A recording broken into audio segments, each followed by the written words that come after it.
ఇదిగో వీడికి గత జన్మలలో చేసుకున్న పాప నివృత్తి కొరకు ఇప్పుడు ఈ కష్టాన్ని ఇస్తున్నాను అంటాడు. అప్పుడు ఆ కష్టాన్ని మీరు అనుభవించవలసిందే. అందుకే మీరు జాగ్రత్తగా గమనించండి. సనాతన ధర్మంలో మీ పాపానికి ఫలితం ఇవ్వడానికి, మిమ్మల్ని ఏడిపించడానికి ఓడు, మిమ్మల్ని సుఖపెట్టడానికి ఓడు, మిమ్మల్ని వాడు పట్టుకుని ఏడిపిస్తుంటే వాడి నుంచి విముక్తి పొందడానికి మళ్ళీ భగవంతుడిని ప్రార్థించడం, ఇలా ఏం ఉండవు. భయకృత్ భయనాశన. మిమ్మల్ని ఎవడు భయపెడతాడో వాడే భయం పోగొడతాడు. మిమ్మల్ని ఎవడు ఏడిపిస్తాడో వాడే మిమ్మల్ని సంతోషింపజేస్తాడు. రెండిటికి ఒకడే. మీ కష్టమిచ్చినా ఈశ్వరుడే, సుఖమిచ్చినా ఈశ్వరుడే. సనాతన ధర్మం మీద విశ్వాసం అంటే ఏమిటో తెలుసా అండి? నాకు ఒక ఆపద వస్తే ఈశ్వరుణ్ణి నిందించడం కాదు.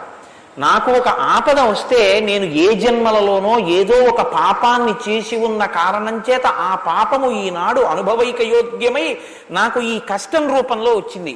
కాబట్టి ఈశ్వర, ఈ కష్టమును నేను భరించగలిగిన శక్తిని కృపచేయి. లేదా వేరొకసారి ఇక ఇటువంటి తప్పు చెయ్యకుండా నన్ను నేను నియంత్రించుకోగలిగినటువంటి శక్తిని నాకు కృపచేయి. ఈ రెండుగా ప్రార్థన చెయ్యడం.